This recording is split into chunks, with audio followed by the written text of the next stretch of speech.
Okay guys, dito mo sa channel. Guys, nakapulo tayo ng red knife ito sa bundok. So, no? Hindi na nahulaglag ito guys or pinapon ito. So, no? Pero kalawang na siya, mas kalawang pa to siya guys. Pinunasan ko lang siya dahil napulot ko siya sa bundok. Gagawin ko siya guys, isang maayos na kutsilyo. So, no? Maring pinapon na ito. So, no? Kaya bungi-bungi na siya. So, no? Kinakain na nga siya guys ng nakalawang, hindi siya solid na stainless. So gawin ko siya guys, magandahin ko siya, gawin ko siyang isang knife o isang hunting knife. Guys, no? Para mapakinabangan ko pa siya. Guys, no? Marami pang pakinabangan ito guys, tinapon lamang, ano? Or something na hulog ito. So guys, no? Bungi-bungi na siya. Guys, no? Yan, no? Hindi na siya pakinabangan, may mga ano na siya. Bungi talaga siya. Maaaring na ipok-pok kung saan, ano, so guys, no? At pagandahin ko ito siya guys, no? Yan. At sa akin po babalik. Pakinisin natin siya guys, no? At walang machine dito guys, mano-mano lamang. Guys, no? Karbrandom, liha at makinis na ito lamang. Pakinisin natin ito. Guys, no? At pakita ko sa guys kung paano ko siya i-improve bilang isang knife o double hunting knife. Tingnan natin ito guys, no? Mano-mano lamang guys. Pagkatapos ito guys, pinatanggal ko na siya kung nakinis ko na siya. Atin siyang pagkatapos nyo natin, no? At guys, tanggalin ko lahat ang nakabikot sa kalawang dito guys. At dito kaya sulit na sulit. No? Tanggalin dito guys. At gawin ko siyang double hunting knife. No? Or isang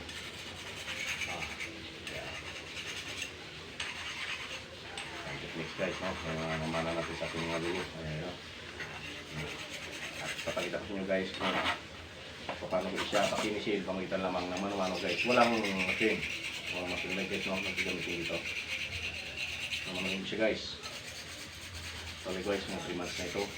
Okay, no? Na hindi ko lamang ano sa inyo guys, no? May pakita sa inyo ito guys, no? Pakinisil siya guys at dahil matagal ito, sa akin ito pabalik. At ito na ngayon guys, yung red knife. Gamit lamang guys yung maliit na karburador, putol pa. Siya ay atin napakinis at pakinisin ko pa at patalimin pa. May talim na siya dito guys. Patalimin ko pa dito. Double purpose siya guys. Kumanting ka naman guys. Kaliwa kanan. Babaon pa rin. Guys, no? Gamitin natin siya. Pakintabil pa natin siya ng husto at lalagyan ko na siya ngayon guys ng talim. Guys, no? Lagyan ko na siya ngayon ng talim. Kaliwa, likod at sa kanan, harap, patalim siya. No? Mano-mano lamang ito guys. Walang ano ito, walang machine. No? Based on veteran strategy. Ang una pa lang kasi guys, wala namang machine. Sige, no? Buhay natin guys yung ating mga techniques, yung ating mga ninunok. No? Pagtalimin ko siya dito. Harap likod guys, pati dito guys, patalimin ko to. Yes guys, no? Kumanting ka man guys, kaliwa kanan, pasok pa rin. Yes guys, no? Dahil matagal ito guys, sa ating pagbalik. What's up mga idol? Ito na mga idol, yung ating double cross hunting knife na galing sa kitchen knife na napulot natin sa bundok. Yes guys, no? Kinikil natin siya guys, mano-mano lang ito guys, walang machine na ginamit dito. Mano-mano ko siyang hinasa at para mag-design na ng ganito. Yes guys, no? At finishing din natin siya guys ngayon na karburandom. Una guys, makapal muna. Medyo makaspang muna na ano, talim niya. Actually guys, nasa ko na siya. Pakita ko lang sa inyo kung paano guys, no? Yes guys, no?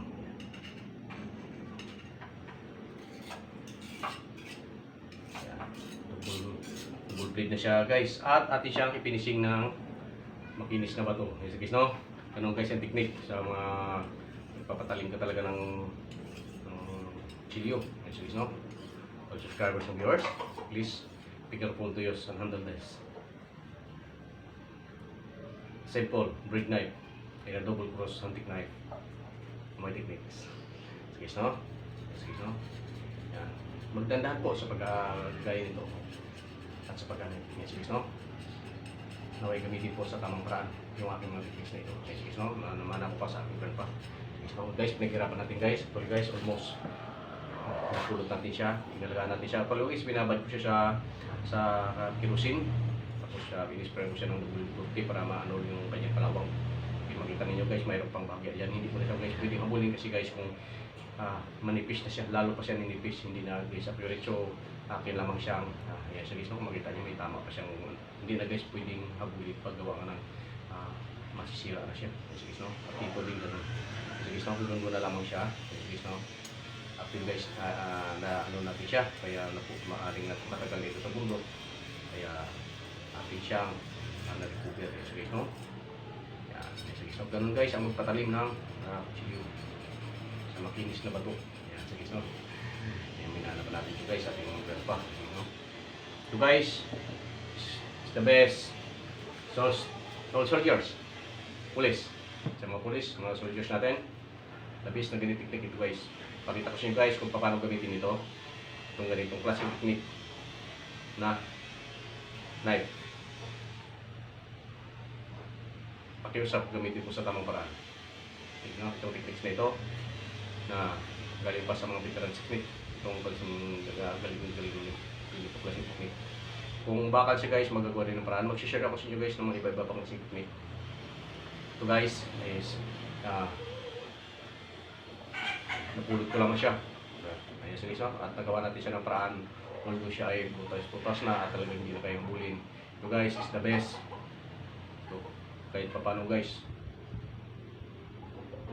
talagang tatama siya. Ayun guys, no?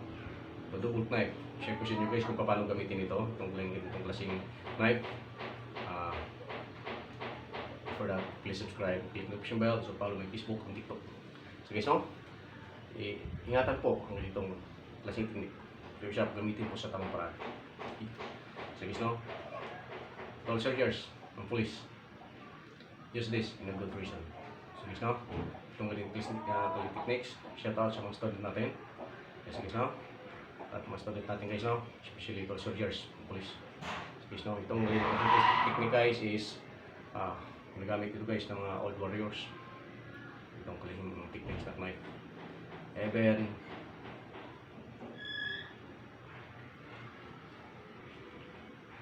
useful ito knife techniques. Ito hunting knife. Guys, no? Bread knife siya guys na tinapon at ating na-recover. So ngayon guys, isa siyang double cross hunting knife. And thank you so much. And naway kayo dito sa ating techniques nito. Yes guys, no? Please, pag-usap, inulit ko po, gamitin po sa tamang paraan. Thank you so much. Mag-share pa ako ng mga other techniques pa sa mga napupulot natin guys, ng mga antique. So guys, no, na kumaga tinatapon lang na ating nare-recover. This is a bread knife. Ngayon, nagiging double cross hunting knife na. So guys, no? Kaliwa kanan guys, matalim. Yes guys, no?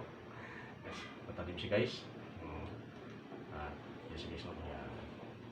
Mayroon din bahagya dito. Yes guys, no? Sinadya ko siya into combat techniques. Thank you so much.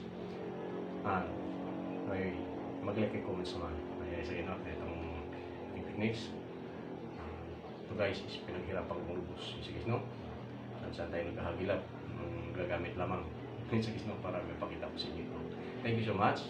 And welcome to that.